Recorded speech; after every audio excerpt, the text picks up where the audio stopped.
What if we knew how to repair the cellular damage from stress and trauma on our body? What if we didn't have to settle for the chronic health issues that research tells us are predictable after adverse childhood experiences or other life trauma? Welcome to this episode of the Biology of Trauma podcast. I'm your host, Dr. Aimie. We're talking about a very specific repair tool that is available to us called stem cells. My guest for this episode is Dr. Dan Pardi, and we break down the science of stem cells and why and how that actually facilitates the repair and reprogramming of a biology of trauma at the cellular level. Let's dive in.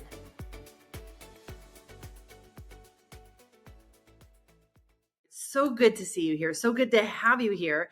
And what in your experience would tell you that understanding the biology of trauma is important for people to look at?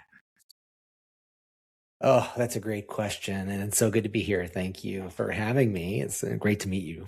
So I think what is so interesting is looking at some consistencies of a predictable biology in response to high levels of stress that exceed the resilience capacity of the body. And it's something that I've been interested in a long time. It's something that I'm writing about in my own book, going over homeostasis and allostatic load and how fundamental those are to understanding what is happening in the body. So I was very excited to read your book. I was delighted to go through it. Every chapter kept me hooked, and has really been looking forward to chatting with you about it today. Because you've already used some of my most favorite terminology in the world: homeostasis, allostatic load. Yeah. And as you know from my book, capacity is really what it all comes down to. What is our current capacity and what makes up our capacity? And so in your experience and knowledge and training, tell me what you mean when you say capacity, and you used the term resilience capacity. I love that. Tell me more. Yeah. So I haven't said this out loud yet, or at least publicly, but 3 of my resolutions this year are to publish academic papers on the definition of health, the definition of health span, separate paper, and then the true meaning of aging.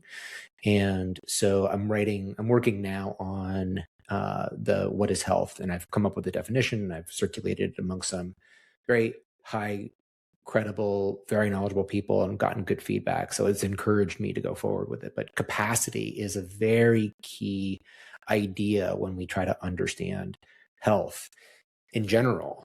And so let's talk maybe a little bit about its sort of the fundamental aspects about that, because then we can more deftly navigate into the terrain of when it's not working as you would like.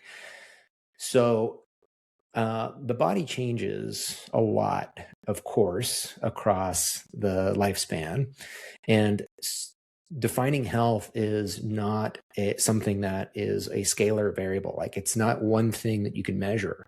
And a good example of that is when you're born and you're 1 year old, you have a tremendous amount of phenotypic potential.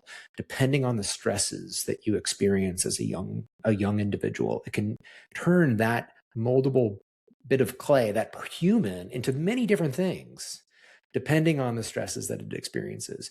However, its resilience and robustness are actually quite low. And that's why we do see childhood mortality, because they can't defend themselves against stressors as well as somebody who's a bit older. Now picture a 13-year-old person. This is thought to be potentially the time of life where we have maximal resilience. But there's also less phenotypic potential, because the body has now undergone a certain, more than a decade worth of different types of stressors to make it into molded it into this human that we have before us today. And so you can see here that how we are imagining health is not just one variable, just robustness, but also this phenotypic potential. And that continues to change decade by decade. So it's almost like we have to reimagine what health means in that particular decade.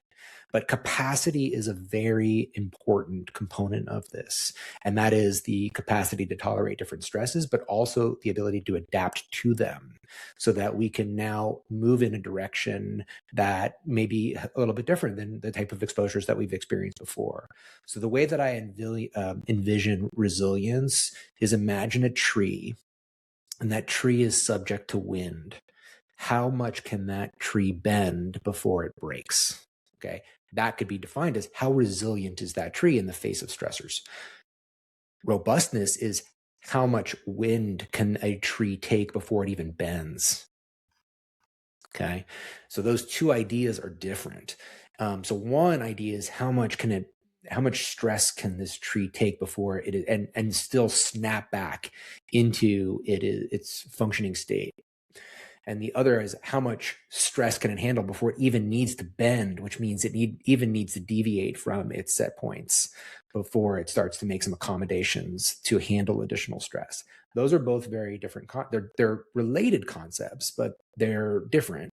And those are also ways to measure and understand health as we age. So you might, as an 80-year-old person, be in very good health and have a very good life, but your resilience and robustness is definitely less than it was when you were in your mid-20s. And your phenotypic potential is also less as well. So those are some ideas that I'm navigating at the moment. So yeah, well, interesting, because when I teach my foundational journey, that is one of the analogies that I use specifically. I imagine that we go out to a cliff above an ocean where there's lots of wind, and we're going to find a tree. And this tree has been succumbed to this wind from its very beginning, and it's bent over sideways. Now, Amazing. what I then focus on for them is, how do we help this tree grow up and change so that it's reaching towards the sky and the sun and the light like it was designed to be? And every one of those people in that Zoom relate to being the tree. They relate to having had so much thrown at them by life that, yeah, they are growing sideways. They're not the resilienced and resourced humans that they want to be. But we all look at that and say, but what do I do about it? And that is where I feel that your science really shines forth, because we're not just talking about the problem. We then come in and say, and here's the leverage points in our biology that we can use, so that we're not stuck with this awful awareness of, wow, I'm really messed up. I'm a tree that's growing sideways. But there's so much that we can do. And that's what excites me. That's why I went into this field and industry. And I know that that's why you're here too. So tell us a little bit about your background and how you even came to be this person who helps bring solutions to this biology of trauma. I love that we came up with nearly identical analogies, and I'm not at all surprised, because people that are working really hard on an area, I mean, it's so common that you will see a scientific discovery happen at 2 or 3 places at the same time around the world, right? They're publishing their published dates for this novel discovery. They've never spoken, and they're within weeks of each other. And it's like the science leads us to a particular place, and then those who are deeply invested in that science in the moment are much more likely to have similar thoughts on it. And I think we've just stumbled into that type of serendipity, which is very cool. So yeah, who am I? Well, the narrative for me is one where you go back and you think about, how did I end up doing what I'm doing?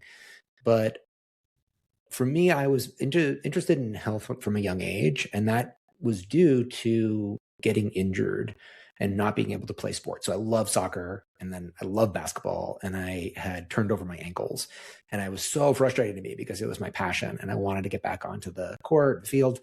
And I just kept injuring myself, because once you damage an area, it's more likely you're going to damage it again.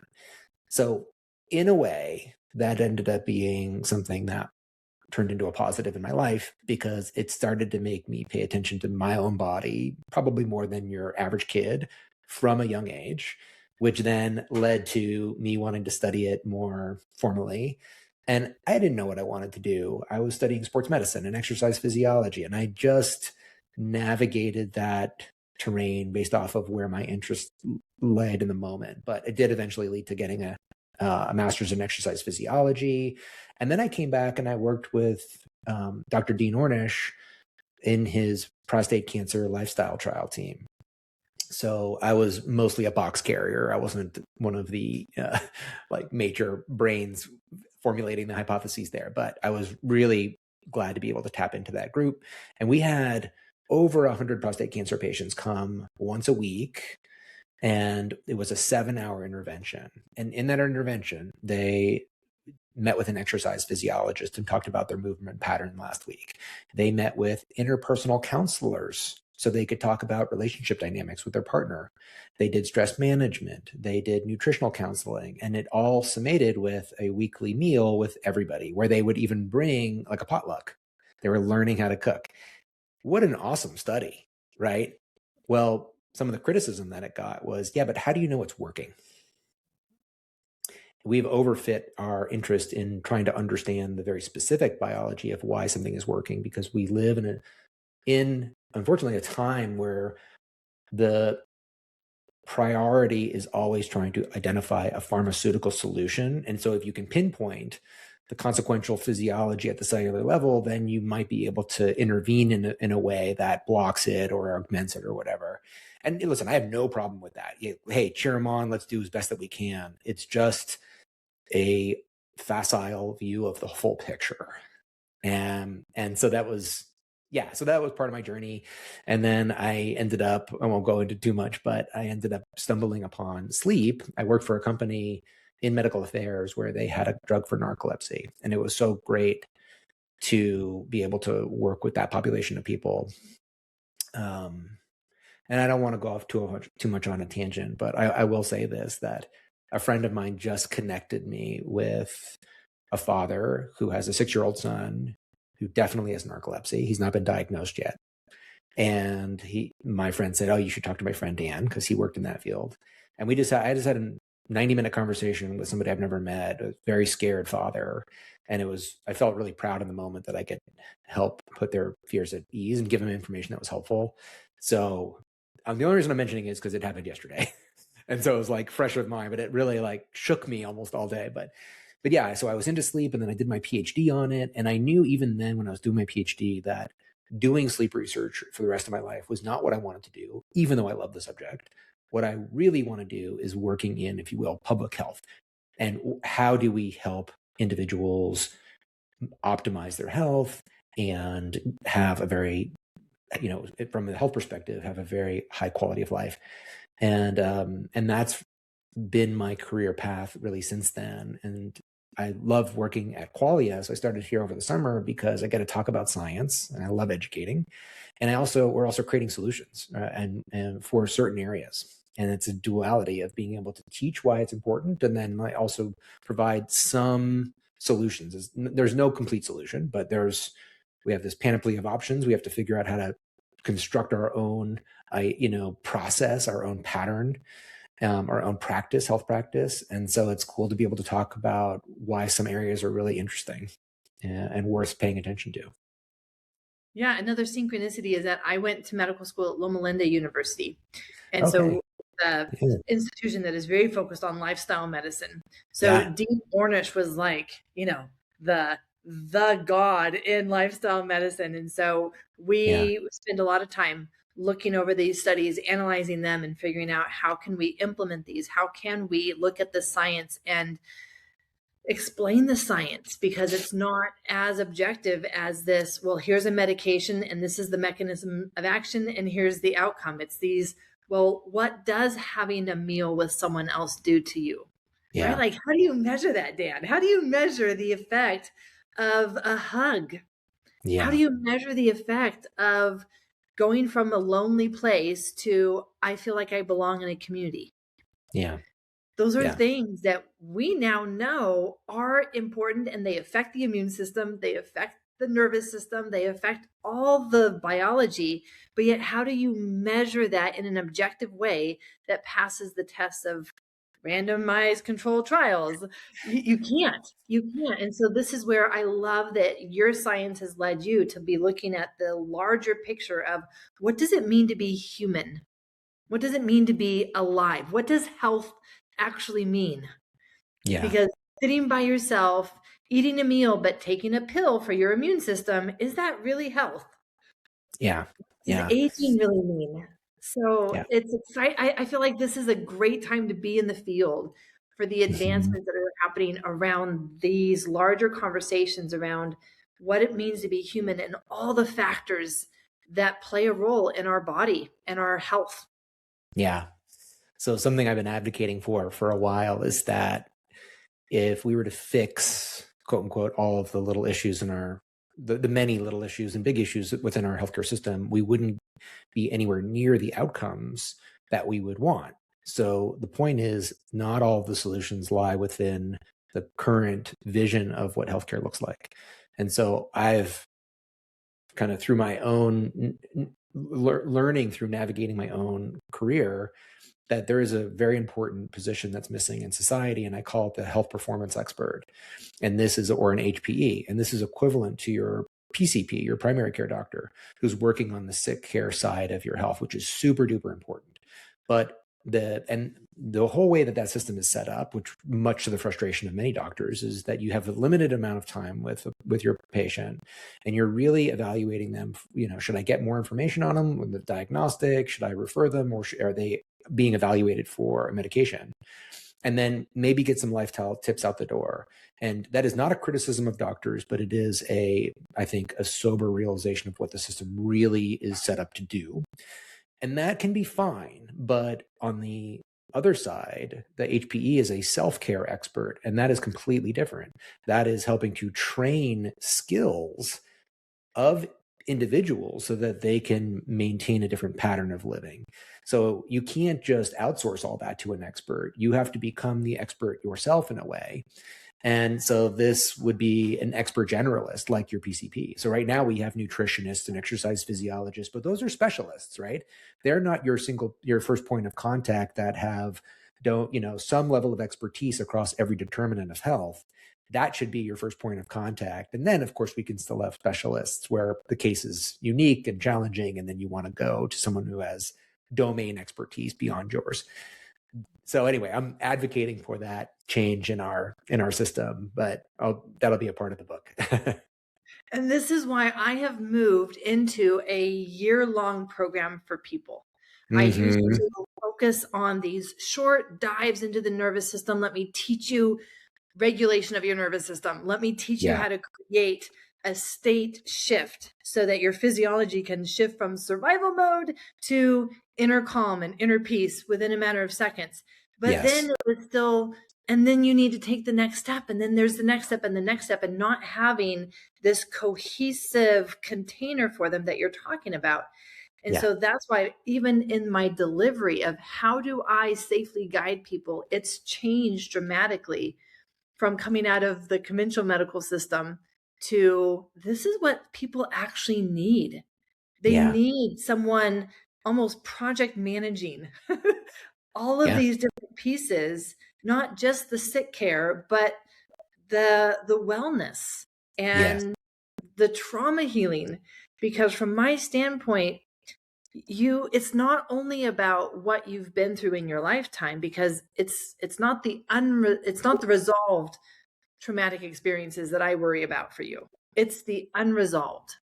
Yeah. But how would you know that? How would you actually know those inner states and where you're at in that process unless you have someone who can help you see that bigger picture and be able to look even at the cellular level, because trauma becomes our biology, not just psychology.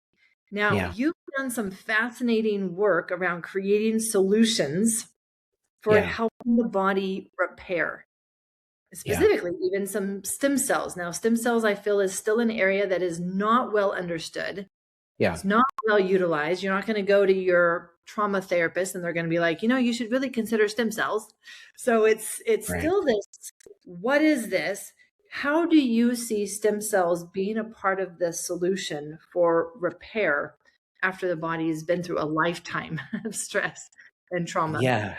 At first blush, the union of trauma and stem cells, how does that line up? And so I'm excited for the chance to talk about this, because you're right, you wouldn't automatically think about these two together. But so I think to do this in the most helpful way for those who are listening, I'll walk through a series of ideas related to stem cells, so that the foundational information is there. But at a very high level, stem cells are our repair process in the body. So we lose about 50 to 70 billion cells every day, and we have to replace those cells. So if we didn't, we would lose all of our cells within 2 years, and we would, of course, die long before that. And so this is an active process, and it is, if you think back into evolution, so this is probably at least 700 to 800 million years old, that once cells in general started to form multicellularity, or these fleets of cells, instead of individual cells floating around doing their thing, now they're coming together and they have to work in a coordinated fashion. And as those structures became more complex, then they also started to specialize. And so cells could turn into a neuron or a muscle cell. And one of those jobs was a stem cell, which was able to then go find an area where the damage needed to be replaced and fix it. And that's basically what stem cells are doing. So we have these reservoirs of stem cells from around the body, and there's different types of stem cells. So they will be referred to their potency, and think of potency as a stem cell's potential. And so to make this most clear, talk about the poles. So a totipotent or pluripotent stem cell can become any cell in the body, all the way down to a unipotent stem cell like a muscle satellite cell. And that can only become one type of cell. It is the reservoir of cells for that one specific type. And then you have different things in between, like multipotent stem cells. These are things like bone marrow, hematopoietic stem cells from your bone marrow, mesenchymal, which is in fat tissue that make connective tissues. So when you're multipotent, that means that you can make not everything, but a couple of lines of different types of tissues. And the way that stem cells work is that when they divide, they make two things: a clone of themselves, and then what we call a progenitor cell. And the progenitor cell is then destined to go become some sort of functional tissue. So you can see that the stem cell itself is preserving its own capacity by making a clone. And so basically, yeah, that's essentially how they work. But I'll also talk about a bit of their life cycle. So about 90% of their lives, they are staying in what I call hibernation, but what is officially called quiescence. But they are not active for almost all of their life. And that's a really important part for their preservation, right? You want to keep that pool alive for as long as possible. In fact, this is why they're some of the longest living cells in the body. We can call them forever cells. They are often referred to as that. And they have some really unique capabilities as to why. So mostly around protein control. They make their proteins very, very slowly and very, very carefully. They're very good at taking out the trash, autophagy, and they have very, very strong stress response, better than any cells in the body. So you could see, like, they have been designed for longevity. And now, all right, so if they're hibernating 90% of the time, how do they do their job? Well, when the right signals are in place, they will be woken up, if you will, and then they will reproduce and make more cells. They will mobilize, they'll get into circulation, and then they will go through this really elegant process of migration. So they'll adhere to, they don't wander aimlessly. They're imagine they have noses on them. This is how I've imagined them. And they're sniffing out where the cookies are on the shelf, right? They have to figure out where to go. And those, through migration, they will then find their way to the area where they're needed. And then they'll undergo a several-week process of what we call differentiation. And this is where this lump of clay, if you will, is now getting molded into a cup or a bowl or a plate, whatever's needed. And that takes time. But over that period of time, it's a very complex dance, the symphony of turning on some genes, turning off others, right? Because every cell has every gene, but you won't, if you're trying to make a certain type of cell, you only want to make the right proteins, not all of them. So that takes place, and this undergoes locking in cell fate. And that means the stem cell has now become a muscle cell, for instance, or an endothelial cell in your gut lining, or a neuron, right? So there's all different, every cell has its reservoir that can, where they can get replaced. So that's basically how they work. But with aging, which is one thing that as a company are dedicated to, is trying to extend health span, and do so in a way that is using natural levers, education, even on things that we do not offer, like exercise and nutrition and all that, as well as products that we think are elegantly designed to then support a system to do its natural process.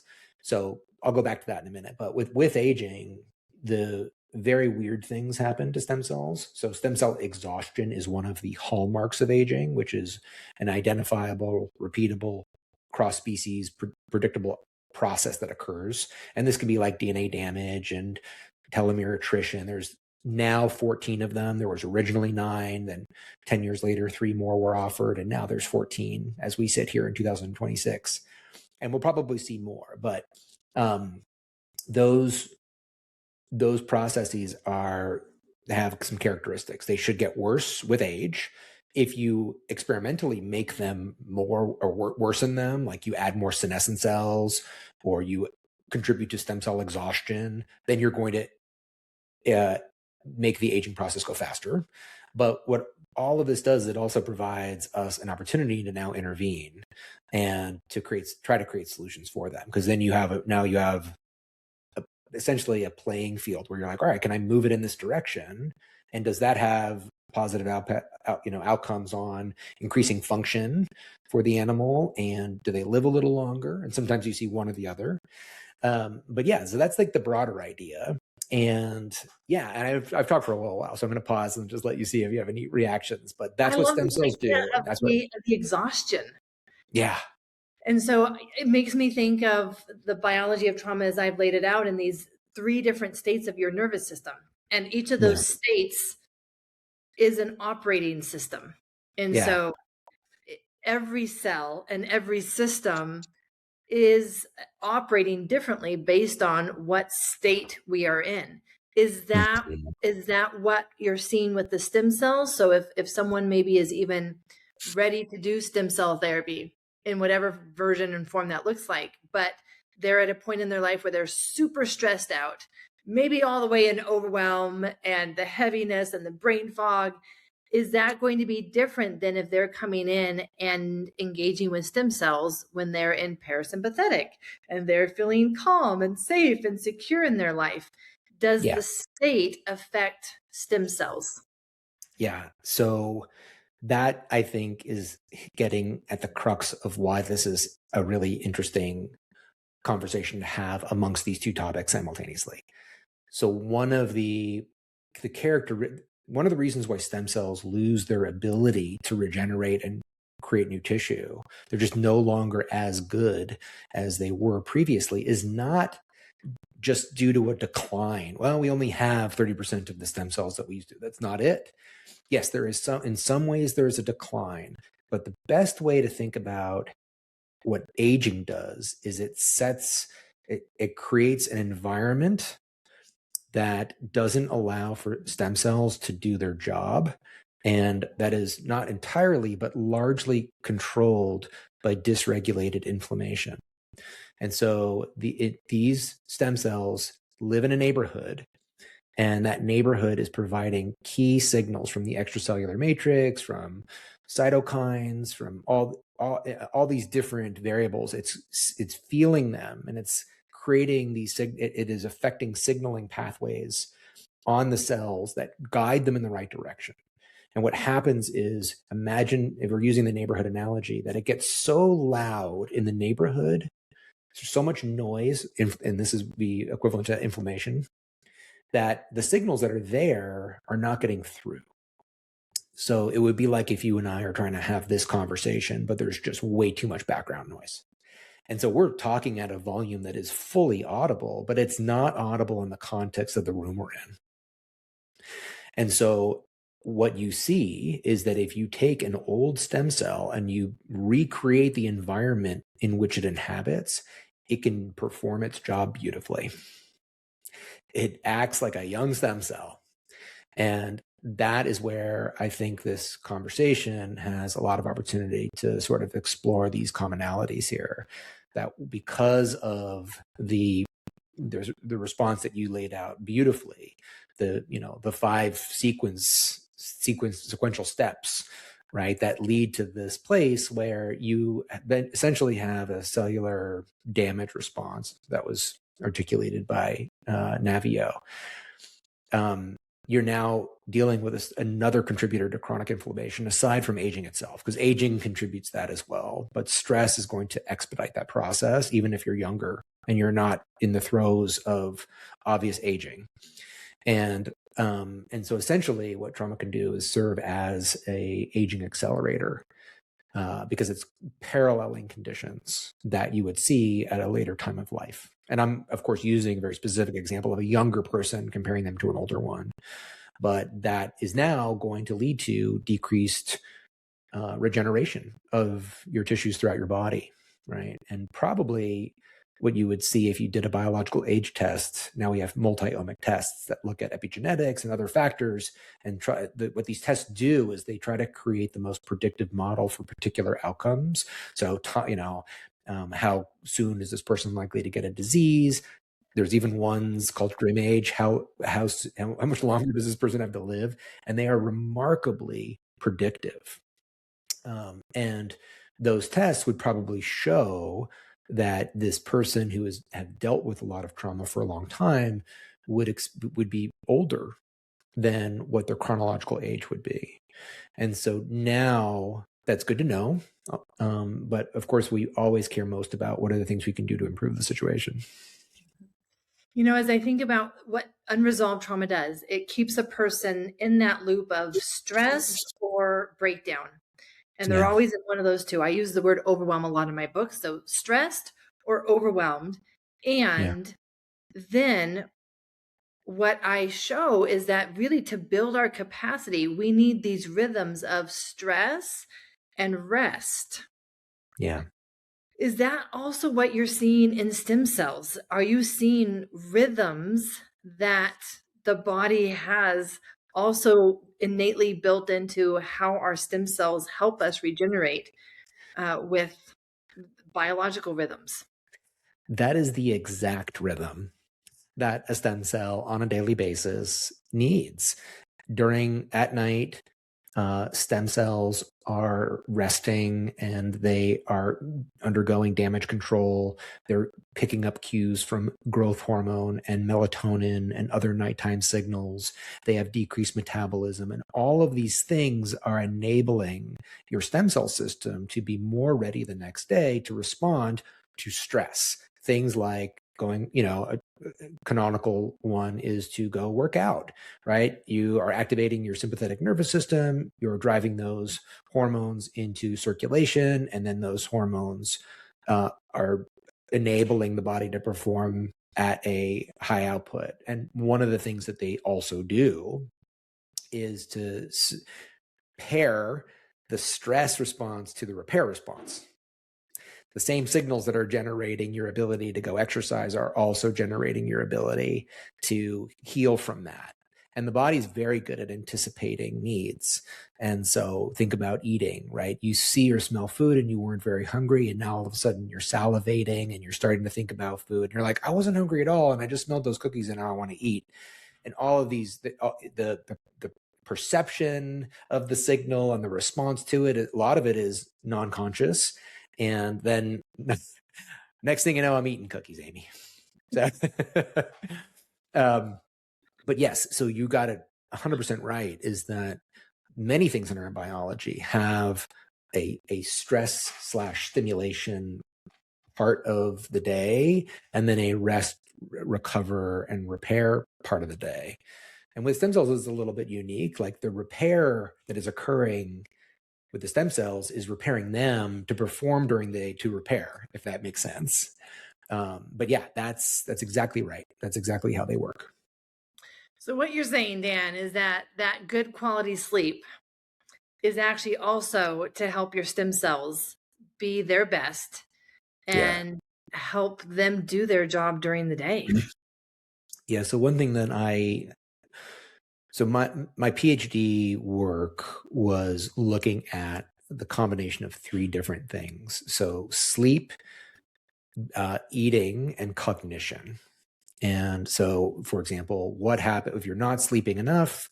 What happens to different cognitive capacities, memory, reward, working memory, things like that? And then how does that have an influence on the food that you eat?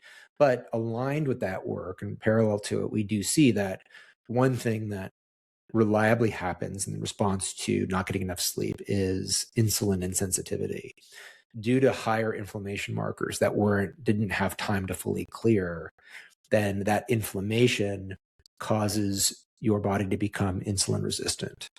And so inflammation kind of has a negative connotation, but it's another messaging system in the body. So we don't want to get rid of inflammation. What we care about is inflammation homeostasis or balance, so it can do its job that we want. And sometimes we've had too simplistic ideas about things like cholesterol and inflammation. Let's just get rid of them all. And then there are bad consequences to that. So everything about what we try to do with health is promoting that state of balance. And really, health is over time how well that your body can maintain its current maxima, the full form of what it has in the moment. And then also how well can it adapt to changing environments and whatnot. So those are some ideas related to that. Yeah. Now, I'm curious from your perspective then, if someone came to you, like they come to me and they have been in stress and they've been in overwhelm and their emotional resilience is shot, their physical health is taking a hit, where would you start them with their biology? What would you say, even though it all needs to be done, here's where I would have you focus on first, and this is why? Yeah. So this is where it gets interesting. It's very interesting. I mean, it's been interesting the whole time. But depending on the state of the person, what might work for somebody who is not in that state might not work for you. If you're dealing with trauma, the everyday healthy response of somebody not dealing with trauma might be insufficient as recovery time for you. And so a good actually parallel, I think, just sort of free form on this one, but is with overtraining with exercise. Absolutely. So, obviously you create a lot of micro damage with training, and overtraining means that you just don't have enough time to really fully repair before you provide that stressful, micro damaging stimulus again. But another consequence of that we all can experience is fatigue. And that is defined as a reversible decline in one or more biological systems.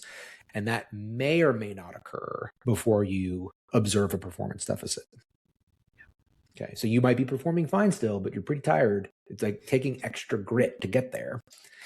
And in this case, we call that a chronic functional freeze, where there's a background exhaustion and tiredness, but you're pushing through because your body still has the capacity to push through, but you're functioning at the expense of having to push through background exhaustion and fatigue. Amy, that's exactly right. So basically overtraining is a more severe and more clearly noticeable form of fatigue. So fatigue is natural in response to big efforts, right? It is a way the body is maintaining your homeostasis. Big effort, rest and recover, get back to full. And in fact, that is what successful training is that you actually allow your response to go beyond where you were previously. And if you can time your stimulus right, you actually will create a ramp where you're improving your fitness. You add muscle, you add resilience, all that. So that's what training should look like. But we don't always have the greatest signals, right? I just mentioned a moment ago that, you can still perform really well if you're tired. And so you're like, well, I just need to toughen up, you know? But yeah, so this happens to a lot of athletes that have been for decades sometimes taught to push themselves really to the limits of their physiological capabilities. And this is all an attempt to be as competitive of an athlete as they want to be, right? It's all in the spirit of doing well, right? So overtraining is not that uncommon. But I think the reason I wanted to go, sort of think about this as we're talking about it is the time course for extreme fatigue to fully resolve can be astonishingly long. It's not like, you know what, you just need to go get a good night's sleep. So there was a study of 68 different college athletes that had been showing this, persistent excessive fatigue. And they were studied to ascertain how much time it really took for them to fully recover.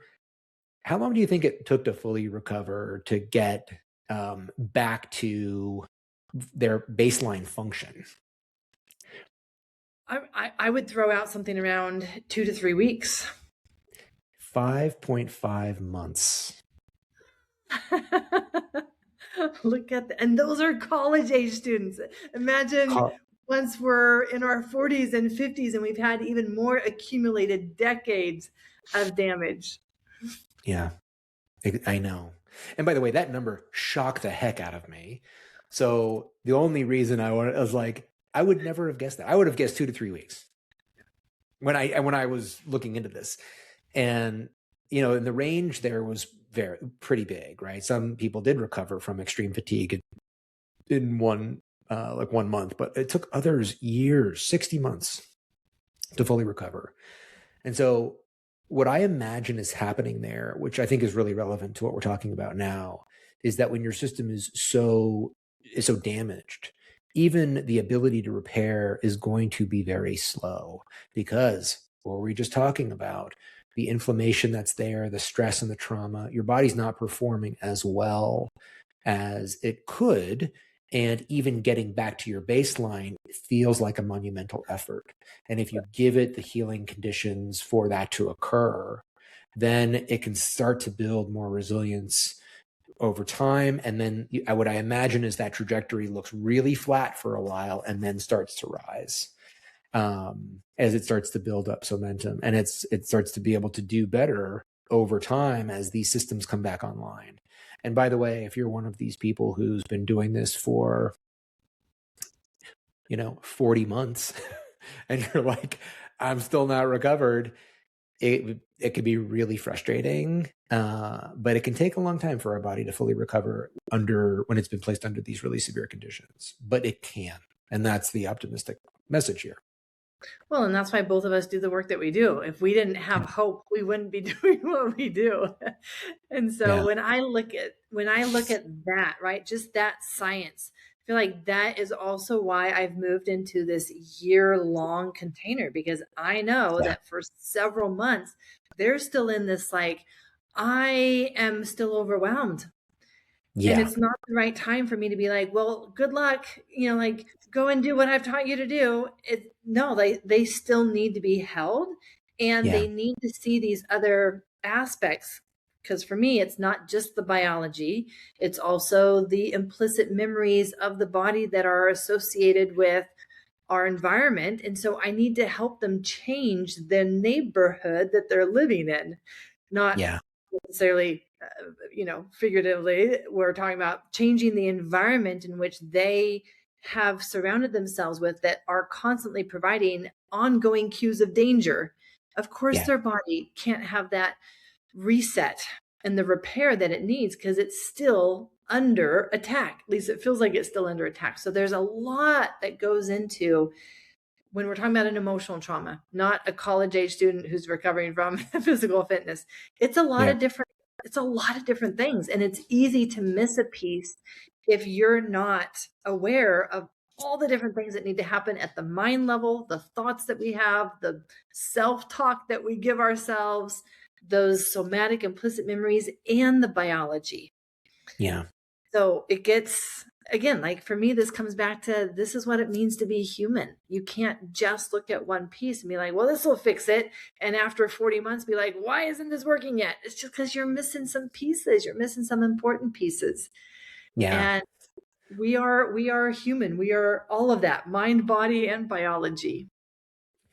Yeah. I loved in your book where you talked about the response that occurs to too much stress is cause independent, right? It doesn't have to be. So it's what made me really think about the athletic comparable is that. And one thing that I want to add, because hopefully it's helpful, is a lot of the frustration that anybody in that recovery phase will experience has a lot to do with expectation. And so it's like, where should I be?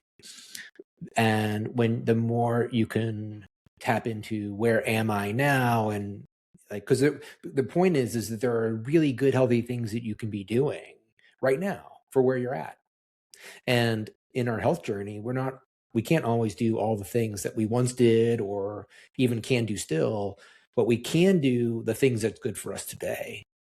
And if you can take solace and pride in that, like I can imagine for the athlete, and they're like, I'm still not back to where I was, this is really frustrating, then sure, but it kind of is exaggerating, it's slowing the delay, it's slowing the healing. Absolutely. Because it's adding more to that additional stress. But I get it. I mean, I'm not saying this is simple, in any way. But yeah, so I think that that's can be helpful. It's like, how can you feel really good about what you're doing for where you are? Right.